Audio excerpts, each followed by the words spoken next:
Hey, everybody. I'm so excited to finally be speaking with Dr. Darria Gillespie. Dr. Darria and I have known each other for many years now. We first Yes. met when I was working in television, but really have become closer over the last year as I started Smarter News. And I can't thank you enough, Dr. Darria, because you have been there from the beginning. Yay. Yay, Smarter Yes. News. So thank you so much on a professional level and a personal level as well. And actually, when we were talking, way back when Smarter News was launching, you were telling me about the book MomHacks. So I have a bunch of questions about your new book that just came out that we're really Mhm. excited about. But today I was thinking as I was driving, I was thinking, I've never really asked Dr. Darria why she became a doctor. Like I don't really know Ooh. that part of your story. So tell us a little bit about what brought you to medicine in the first place. We're like going way Yeah, let's back go here, back. aren't we? Yeah. Okay. So I became a doctor, I think, for two reasons. One, I really liked what I saw and the ability to take people when they were at their worst and feeling scared and in pain and being able to offer them something like, you've come to the right place. I'm going to help you. I can make this better. And I also realized somewhere along the way that when were emergencies that most people were running away from, I was like running to them to like try to go help and do something. And I thought everybody did that. And then I realized no, that's an unusual thing that, I like those moments when everything's all hell is breaking loose. I feel like that's when I can act my best. So that's why I became an ER doctor. And that's why you became a mother. Yes, exactly. So wait a Exactly. minute. So how long did you spend as a practicing ER doctor? So many years. So I finished residency in 2011.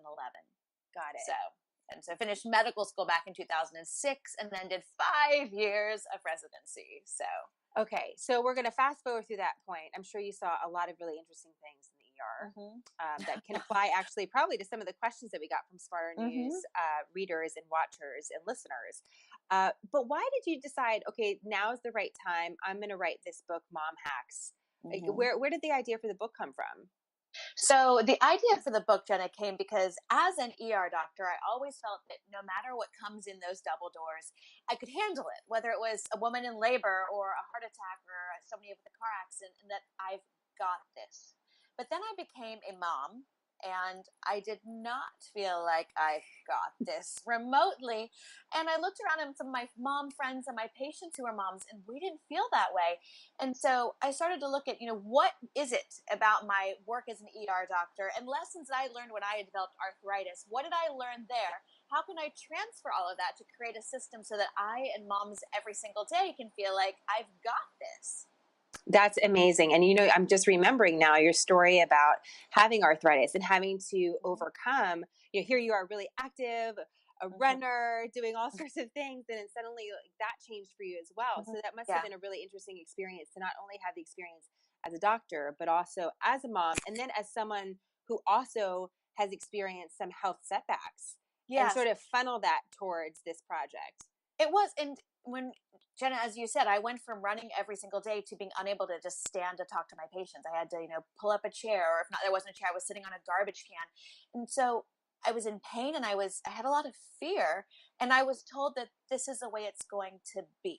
So that when I became, and so again, I fought against that and made major changes so that when I heard those same kind of messages when I was pregnant, that this is the way your health is going to be as a mom.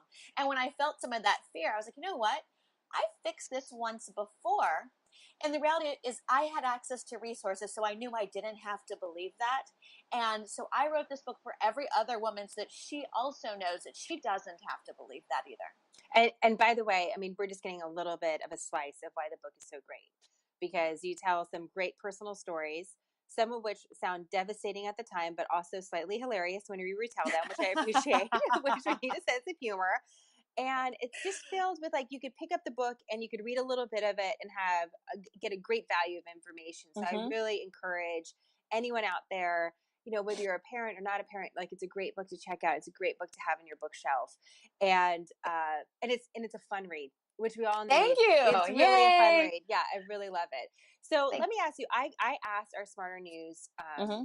folks for some questions, some health questions, but I do want to ask you about a story that happened this week that just sort of broke over the last 24 hours because our audience has been really engaged about this measles outbreak that we've been covering in general, and this debate about vaccinations. And we're not going to get into the debate about vaccinations now. It's a big topic. It deserves to be unpacked thoughtfully and with all sides represented. But there was a statement made, and one of the things we reviewed is that mainly our requirements for vaccinations are at a state level. They're not at a federal level. Like the federal government, Uncle Sam doesn't tell us what vaccinations we want. And now states are really sort of self-reflecting and wondering, well, wait a minute, should we give these exemptions? You know, for example, 17 states give personal exemptions for vaccines. Should they do that? And this is happening in Washington State, where there is this measles outbreak and a high level of unvaccinated children. So now the government is now kind of floating the idea, well, maybe we should have federal requirements of some sort. Maybe there should be something stricter coming from the central government. And I'm just sort of curious your thoughts about that as a doctor, like practically speaking, but also do you think we should reverse course and suddenly do that? What are your thoughts on that? I think that's a really good question, Jenna. I think sometimes there are things that should be decided by states, especially when the state may have different demographics, different financials, and things that could be different and have different responses per state.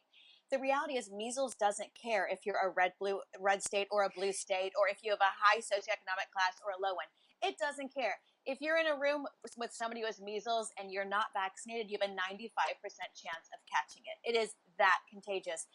Many of these diseases are the same way. So this is one, and I often will refrain from saying the federal government to do this, but I think it does make sense that since it is universal to everybody, it would make sense potentially to have a single federal government ruling for a lot of these vaccinations. And by the way, we have no idea what that would look like or how that would be applied practically. But it's sort of interesting that this is the way the conversation is going, because for so many years it kind of went the opposite conversation. And this is how news goes. I'm sure it's like health too. It goes back and forth. Pendulum. And it could be, if the states want to do it themselves, that's fine too. I just think we're realizing now the effect of all of these exemptions. We're realizing the reality is measles. When I was in medical school, I mean, not that long ago, we thought that measles was something that we didn't really have to learn about. It was like measles, polio, the plague, not really something that I'm going to have to take care of with patients. And now these diseases are coming back because we kind of got a little nonchalant about them because we hadn't seen them. And so we're seeing them come back and realizing, wow, these are serious diseases. People die from them. We have something that we know prevents them. So whether it's state level or federal level, I as a physician and a mom, I just want to see people stay safe and be vaccinated. Got it. Well, that's really interesting. Thank you for that. Because it was something that I saw. I was like, wow, I really haven't seen that before. And, we'll see. Okay. So let me get to some of the questions from our audience. Joe actually had a great question. And this is what I think a lot of parents confront, but also grandparents. She's asking this: what can be done for extremely overweight children? My granddaughter is only 12 years old, but extremely overweight. It's a huge health concern for me. What can I do to help her and her parents get her back on the right track? This is so hard. I have moms ask and grandmoms ask me this all the time. They're worried about the health of their munchkins that they may see that are having obesity. And we're seeing a rising rate of obesity in young kids that we never saw before. So I would say for most parents, there's kind of three things that I would have them do. Number one, easiest thing is look at how much device time she's using.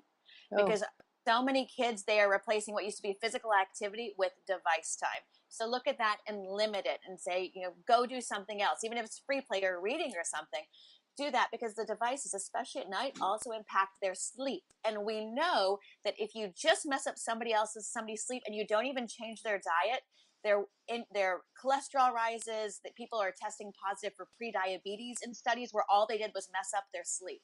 So devices, not only do they keep you from exercising, they can mess up your sleep. So no devices an hour or two before bed. Number two, just get her moving. And as the grandmother or mother, go with her. Can get her go on a walk.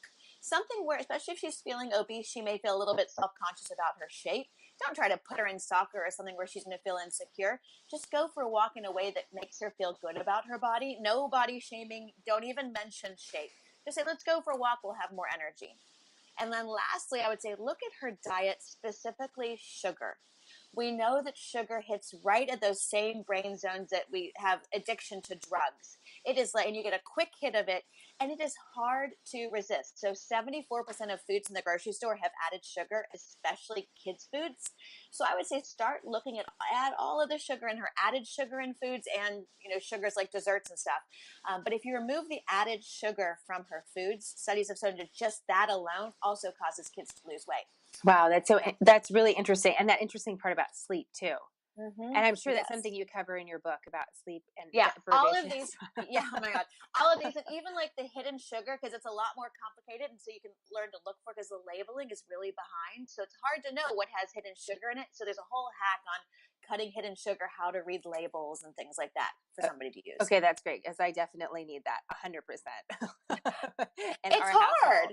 And it's by the way, I'll never forget, I was talking to my pediatrician when, I have a son and I have a daughter, and when my daughter was starting to eat, it was like she ate she's always been like that, like she will eat anything. Like she's a great eater, right? And now she's getting more picky because she's 2.5. But I remember like talking to the pediatrician about it, being like, she just eats a lot, like she's eating a lot. And the pediatrician said something to me like, don't talk about your daughter that way. And I was like, I'm not saying, I just like I wasn't trying to. I don't know. Is that going to affect her weight? Did she hear me? Like, she's a year old. I don't even know. But I remember, weight with kids is really tricky. And I really, you got to watch what you say. You got to watch what you're giving them. It's this whole like parenthood thing. It's really hard. Telling them like, don't say like this is for your weight or because you're overweight. It's like, this is to make you feel better or have more energy or to do better in school or something along those lines, so they don't feel shamed, and just role model it. That's good advice too.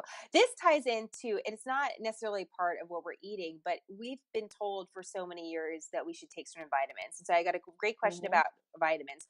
What is a good vitamin regime for a healthy, almost 40-year-old? It's so hard to navigate this with all the different options.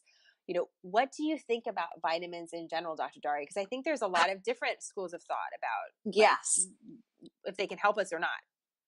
You're absolutely right. So bottom line is there are no studies that show that taking vitamins really in pill form are best, unless you're truly deficient in something. There's nothing that shows that it's better in pill form than taking it in food. So number one, as I tell people, like, eat your vitamins. So, go tell it, and I don't count my produce servings a day. Who has time for that? But every couple of days I'll make like a great big smoothie or a great big salad. And if you do that, then okay, I've got my veggie boost in, I'm getting enough. I do tell people it's a good idea to go to your doctor and kind of get some things checked. Vitamin B12, calcium, vitamin D.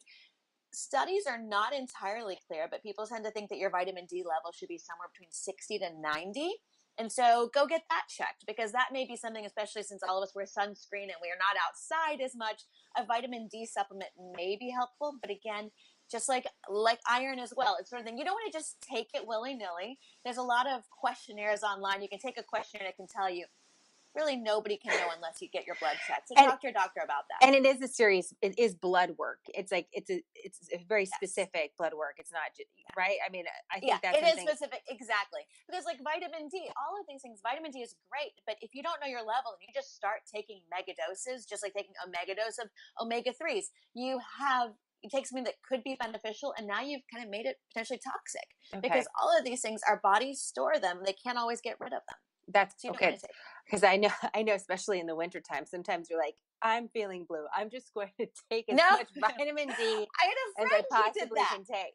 Yeah, he was like, what's the harm? I was like, vitamin D, just a little medical school lesson. When your vitamin D levels are too high, your calcium can go up. You can get kidney stones. Like, it's not good. So all of these, check your levels. Okay, that's good. Okay, this question, first of all, it either directly applies to all of us, or we have a friend that is exactly like this, who we sometimes don't want to be around. And I really appreciate her honesty. But she was one of the first people that wrote, and she says, I'm 38 with 3 kids, 5 months old, 2 years old, and 5. Whoa, first of all, whoa.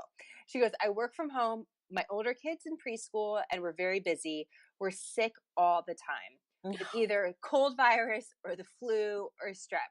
How do we stay healthy? We are 100% up to date with every vaccine, flu included.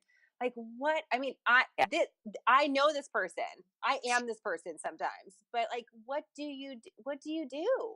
Oh my God. Well, little children, they're like little bioterrorists. But so here's what to do. I have a 5-year-old and a 2-year-old. So I hear you. So a couple different things. One, the minute they get home, especially during cold and flu season, I have them take off, like they're standing in the bedroom. I have them take off their clothes and we wash their hands up to their elbows with soap.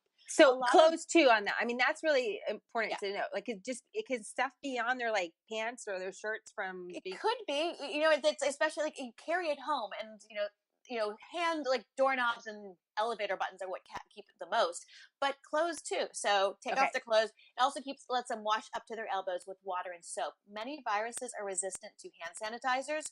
So use hand sanitizer. If you're out and you can't access water, a sanitizer is better than nothing, but really water and soap. Warm water and soap is the best. That's number one. Number two, watch your devices and your iPads. I mean, your kids, they rub their nose, they rub it on their iPad, they pass it to their sister. It's just like, hi, germ central. So all of those things, wash them really well. Just take some Clorox, wipe those down. When it's flu and cold season, I am that person that I do not press elevator buttons. I do not touch doorknobs. I elbow. I You do? don't touch. You're one Yes. of those that I'm totally has one of those. Yes. So I'm not getting sick. Yeah, I'm like the weirdo. I don't care. Big hair, don't care. So I use a paper towel on a doorknob. And I teach my kids to do that. I think it's a big deal. We know flu and all of those can just sit on all of those things. And like, how often are those really getting cleaned? So that's never. another big one. So I think if you do those 3 things and teach your kids to do those, that makes a big difference. Also, a little bit of exercise. Studies show that if you exercise and get plenty of sunshine, like at least an hour a day of sunshine, your risk of getting the flu and cold is lower during the winter season. So a little bit of exercise and sunshine is good. Vitamin D. That's so interesting because I know back, when there were obviously major outbreaks in a city like New York, that's part of the reason of Central Park being developed because, get the people out from the tenements, these places where they're sick and try to get them fresh air. And I thought maybe that was an old wives' tale, but it doesn't sound like that. No. And studies have found like people who got more sunshine in August got fewer colds and flus in the winter. So it's about vitamin D and our immune system. There's a lot of around that. And keeping exercising also keeps you healthier because it keeps the blood flowing. Your white blood cells are invigorated and ready to go to fight. Lastly, what I also do if I feel a cold coming on, I don't do this with my kids, but with adults, if you're not taking other medications, I take zinc. So as soon as those cold symptoms come on, 50 milligrams of zinc twice a day for a couple of days with food, or it'll totally tear up your stomach. It has antiviral properties as well. Do you like any particular brand? Do you use a Zicam? Isn't Zicam the one that has zinc in it? I don't know. It's not a commercial. Does. Yeah, no, I am not sponsored by any zinc brand. So Zicam, I actually just take a supplement. Zicam has a thing that goes in your nose. And I just take a pill. But again, take it with food. So actually, this goes into my question, and then we have one final one. But my entire family right now we definitely have like the sniffles, and we're not feeling good. But I have a hard time, especially this time of year, knowing is it an allergy that's coming out because the weather has been warm and then freezing, or is it a cold? And is there a certain clue that when you can look at your child or look at yourself and say, okay, this is an allergy, this isn't a cold? Yeah. So a couple things. One, if your family gets it at the exact same time every year, that, try to pay attention to trends that way. Number two, a cold, you may have a little bit of a fever. You may have a little bit of sinus pain. You have the runny nose. And those are kind of like what you get with a cold. Allergies, you may have like itchy eyes, kind of like an itchy nose feeling. People may get those allergic shiners. They kind of look like they have kind of bluish, blackish eyes. Those tend to be more the allergy symptoms. They may get a little bit of a rash. So you can see like little bits and pieces to help differentiate it. Okay, this is the final question, and I'm so curious because this is more of a fun question. It's a fun question. I like it. I would love to hear Dr. Darria's opinion on the keto diet that seems to be all the rage right now. Yes. Is it safe? Is it healthy? Like, what do you think about? Because it is. It's hot right now. The keto. It's keto so hot. It's yes. so hot. And Jenna, like when I was writing this book, initially there were no diets in it because I don't want to tell people to diet. It's like a 4-letter word, and makes you miserable. Like literally studies show that your stress levels go up when you diet. So what good is that? But I would give these talks and talk to people. And then at the end, no matter what I said about loving your body and things, there's always a question. I was like, so what diet should I use? I Right. was like, fine. Paleo or not? Right. Fine. So I like literally my book was about to go to press. I was like, guys, we're gonna put in a diet. We're just gonna do it because people want, and I understand. Yeah. And so I call it the Dr. Darria Restore Diet because my whole point with hacks is they kind of fall under big categories. One is how can I work with the way my body works? So if I can get a natural body cycle working so that I don't have to do the work myself because I can restore that equilibrium, great, check. That's one less decision I have to make. Number two is how can I change my environment so the automatic decisions are healthy? Again, one less decision I have to make. That frees up a lot of brain space. So now I can be deliberate about the decisions I make and have just like a little bit of quiet time or time to connect with my family as well. So those are the three big categories just to make life easier and free up all that decision effort. So you've heard about intermittent fasting, right? Yes. Yes. So time restricted eating is like its younger, cooler, hipper, more laid back sibling. Oh. So, which appeals to me because I don't like things that make it feel like I'm having to work too hard. We have too much going on. So time restricted eating says you fast, but you effectively fast for about 12 to 16 hours a day, and most of that fast is when you're sleeping. So it's kind of genius. You don't even notice that you're fasting. So they first did these studies in mice and found that even when mice are eating the same calories, those that eat them over a 15 or 24-hour cycle, like all day, versus those that eat them in a 9 to 12-hour window, those in the 9 to 12-hour window lost weight and their inflammatory markers went down.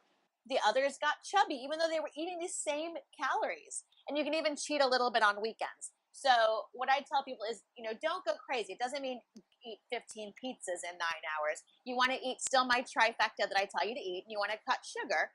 But if you do it within the time restricted eating window of 9 to 12 hours, and you do those three things together, you will find that you are losing weight and feeling good. Okay, so now that I'm doing the math, so there was at one point I was like 10 pounds overweight when I was in college, and it was my first time I ever. can't imagine it. No, but like and I'll tell you, now that with every pregnancy I've gained about 60 pounds, I have a whole new appreciation for gaining and losing weight. Yes. Let me just Same say. here. I gained 50 say. pounds with my babies. So I use these things to lose my own weight. So, but one of the things I did is I wouldn't eat after 8 o'clock, and then I would eat again probably at 8 o'clock. So that's almost like a 12-hour. Yeah. So you're not talking about something crazy. It's just setting a boundary. Crazy. We're not just crazy yet. Well, we're crazy. We're crazy. So, but we're not advocating that in terms of eating. Let's be clear to all of our viewers. So exactly. And what I tell most people, and like, as you and I are talking about, there's a lot of non-moms and people who aren't parents at all who love this book. Aim for a minimum, keeping it to 12 hours, no more than eating in a 12-hour window. And on those days that you can go to 9 hours and then kind of be fasting a little bit longer, that's great. But you're not I find eating within 9 hours for me is really hard, especially with kids. Yes, 100. Yeah, those kids, man, they always kind of get in the way. I know. Okay, final question for you. What is the hack that you learned writing the book? Like when you step away from this experience of writing, compiling all this information, your expertise, like kind of what is your takeaway? What did writing the book teach you that maybe was unexpected? So, oh goodness, and you've read the books. There's some hacks that are just like super actionable. Do this now, you feel better right now. And then there are some that are a lot more conceptual. The resilience chapter was the hardest to write, and then it ended up being like the one that I loved the most. So, and I think probably because I needed every single hack in there. So I think kind of one of the things I work on a lot is that inner critic and learning to really look for the positive. Science teaches us that our brains are not fixed. Neuroplasticity shows that we can change our brains, and that what we look for is what we see. So I have started to really work on that because we remember the negative stuff. We remember the negative comments or the rejections. You don't remember the good. So in my phone, I have a little good notes note section. When I get a compliment on my book, or my daughter says I'm the best mommy in the world, or whatever it is, I write it down. And you can do it either in the moment or at night. Take 30 seconds and write down 3 new things for which you're grateful or good things that happened that day. Science shows us that when you do that, your brain starts, instead of scanning around for negative threats that are going to harm us, which is how it evolved evolutionarily, we start to look for the positive. And you start, again, what you look for is what you see. And it really has changed how I think about myself, how I speak to myself, and how I, interact with the world around me. That is amazing. I needed to hear that today. I'm going to have to go back and read that chapter. Is that it's not the same one, is it, that there was the flood in the house? That is when I was crying in front of the electrician. Yeah, we got candid with that. I had remember to that do chapter. something with that. Yes. Yes. And now here it is. I don't want to spoil it for everyone, but it is a story that I was like, that would have been the day that I would have lost my mind. So we've all had a few of those. So thank you for channeling this into the MomHacks book. It's amazing. Highly recommend it. And thanks for taking our questions. This is fun. We should do it more often. What do you think? Absolutely. Anytime. I love it. Thanks, Dr. Darria. Thanks, and have a great day.